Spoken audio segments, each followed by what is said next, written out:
warahmatullahi wabarakatuh. Waalaikumsalam warahmatullahi wabarakatuh. Alhamdulillahilladzi fadlana ala katsirin min ibadihil mu'minin. Asyhadu an la ilaha illallah wahdahu la syarikalah, al-malikul haqqul mubin. Asyhadu anna sayyidina Muhammadan abduhu wa rasuluhu shadiqul wa'dil amin. Allahumma shalli wa sallim ala sayyidina Muhammadin wa ala alihi wa ashabihi ajmain. Ilahi anta maksudi wa ridhoka matlubi atini mahabbataka wa ma'rifatak wa atini maka bada di hadapan guru agung kita pengusaha Baos radhiyallahu anhu wa qada salasirahu al-Fatihah. Auzubillahi minasyaitonir rajim. Bismillahirrahmanirrahim. Alhamdulillahirabbil alamin arrahmanir rahim maliki yaumiddin. Iyyaka na'budu wa iyyaka nasta'in. Ihdinas siratal mustaqim. Siratal ladzina an'amta 'alaihim ghairil maghdubi 'alaihim waladdallin. Al-Mukarramah Pangrasa Umi, para wakil taken yang dihadirkan pada manaqib online sedunia ini, para pemangku manaqib, ikhwan akhwat, khusus Al-Mukarramah, Ibu Hajah Susi, milik kita MKN. Alhamdulillah, pada sore hari ini kita dibisakan hadir untuk manaqib online sedunia. Ikhwan akhwat rahimakumullah, dalam kitab Fadhalus Suhur pada bulan ini adalah bulan Dzulqa'dah. Maka salah satu huruf di bulan Dzulqa'dah ini adalah huruf alif, yaitu akhlak. Pengrasah Baos mengatakan bahwa akhlak itu kesesuaian batin antara makhluk dan khalik, antara yang dicipta dan pencipta. Allah Subhanahu wa taala berfirman dalam Al-Qur'an Asy-Syu'ara ayat 137, "In hadza illa khuluqul awwalin." Artinya, agama kamu ini tidak lain hanyalah kebiasaan orang dahulu. Asy-Syu'ara ayat 137. Allah Subhanahu wa taala juga memuji Nabi Muhammad SAW sebagaimana yang tercantum dalam Al-Qur'an, "Wa innaka la'ala khuluqin azim." Artinya, dan sesungguhnya engkau Muhammad benar-benar berbudi pekerti yang agung. Surah Al-Qalam ayat 4. Ikhwan akhwat rahimakumullah, guru agung kita membagi akhlak ini kismani, al-mahmudah dan al-mazmumah. Yaitu akhlak yang terpuji dan akhlak yang tercela. Yang dimaksud dengan akhlak yang terpuji adalah akhlak Rasulullah Sallallahu Alaihi Wasallam. Sebagaimana yang telah Allah tegaskan dalam Al-Quran tadi. Dan ilmu yang membahas tentang akhlak ini adalah ilmu tasawuf. Di mana mempelajari ilmu tasawuf, kata guru kita, ini hukumnya fardu ain. Jadi hukum mempelajari ilmu tasawuf fardu ain. Karena sesungguhnya seorang tidak pernah luput dari aib dan penyakit hati atau yang berkesesuaian dengan sikap tercela kecuali para nabi. Imam As-Sazili berkata, "Malam yataghalghal fi ilmina hada mata musiran alal kabair." Barang siapa yang tidak bersegera kepada ilmu kami ini atau tasawuf ia akan mati dengan membawa dosa-dosa besar, sedangkan ia tidak merasa. Maka oleh karena itu, kata guru agung kita dalam kitabnya, mempelajari ilmu ini adalah fardu ain, maka menjadi wajib mencari dan memperolehnya dari orang yang telah dikenal pendidikannya dan telah masyhur obat di tangannya. Walaupun dalam pencariannya itu dia harus berlawanan dengan kedua orang tuanya. Bahkan Syekh As-Sanusi berkata, nafsu apabila telah menguasai diri, bagaikan musuh bila ia datang, walau ia bersumber dari kedua orang tuanya, maka wajib berjuang melawannya dan meminta pertolongan Allah atasnya. Ikhwan akhwat rahimakumullah, ketika orang sudah mendapatkan hak talqin zikir dari guru kita pengrasa Aba Aos, maka orang itu telah mendapat ridha Allah Subhanahu wa taala. Termasuk manakib ini adalah manakib orang-orang yang telah mendapatkan ridha Allah Subhanahu wa taala. Ridha itu kata guru agung kita sururul qalbi walau bimuril qada. Senang hati, gembira hati, bahagia hati meskipun takdir atau ketentuan Allah Subhanahu wa taala sangat pahit. Ikhwan akhwat rahimakumullah, Ibnu Qayyim Al-Jauziyah berkata, andaikan kamu tahu bagaimana Allah mengatur urusan hidupnya, pasti kamu akan meleleh karena cinta kepadanya. Ada 5 kebijaksanaan yang akan meluluhkan hati dan menumbuhkan cinta sedalam-dalamnya kepada Allah Subhanahu wa taala. Yang pertama, doa yang tertunda adalah jawaban yang lebih baik. Ikhwan akhwat rahimakumullah, kita sering mengukur kasih sayang Allah dari kecepatan terkabul doa. Padahal setiap doa dijawab 3 bentuk. 1, dikabulkan segera. 2, disimpan sebagai pahala akhirat.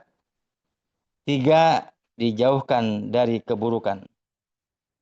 Maka dalam psikologi ini adalah latihan kematangan emosional agar kita siap menerima sesuatu yang jauh lebih indah dari sekedar keinginan sesaat. Yang kedua, rasa sakit sebagai pisau bedah spiritual. Ikhwan akhwat rahimakumullah, Allah menggunakan rasa sakit untuk mengangkat penyakit jiwa. Kesombongan diangkat lewat kegagalan. Ketergantungan pada manusia diangkat lewat pengkhianatan. Ini semacam post traumatic growth ya, pertumbuhan pasca trauma yang menjadikan kita ini versi diri yang lebih kuat, bijak dan murni. Makanya oleh karena itu kita tidak boleh bergantung kepada manusia. Ya. Jibril pernah berkata kepada Nabi Muhammad, ya Muhammad, ish ma syi'ta fa innaka mayitun wa habib ma'an syi'ta fa innaka mufariquh wa amal ma syi'ta fa innaka mazi'un bih.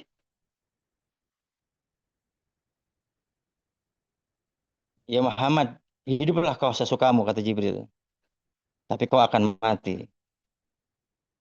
Cintailah orang yang kamu kehendaki, kau pun akan berpisah.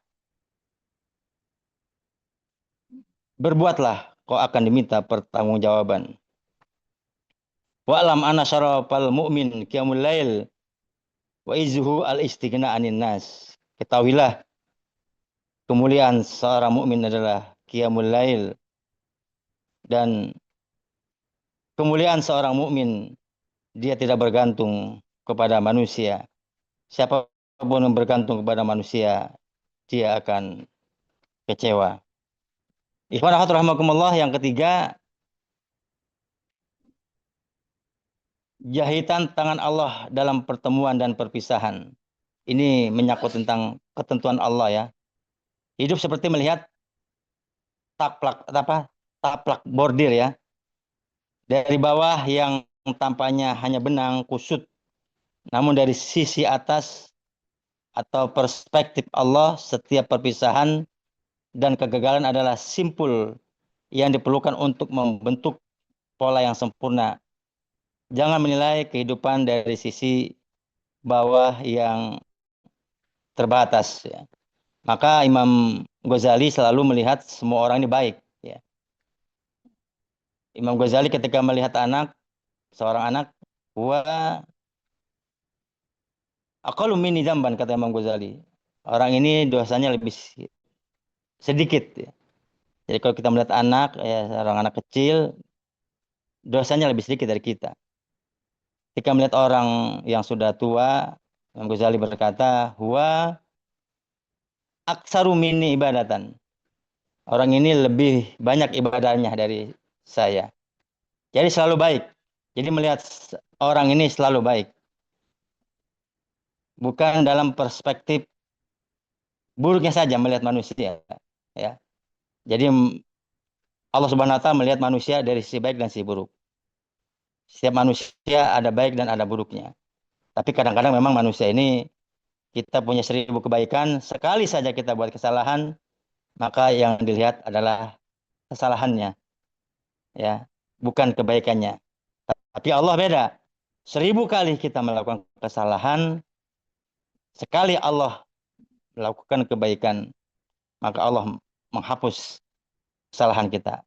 Dengan talqin zikir, kesalahan begitu besar Allah ampunkan. Beda dengan manusia. 1000 kebaikan, kesalahan, satu kesalahan, tetap manusia melihat satu kesalahan itu. Makanya jangan kita pernah bergantung kepada manusia. Karena manusia, ya, kelak akan berkhianat kepada kita. Bergantunglah hanya kepada Allah Subhanahu wa taala.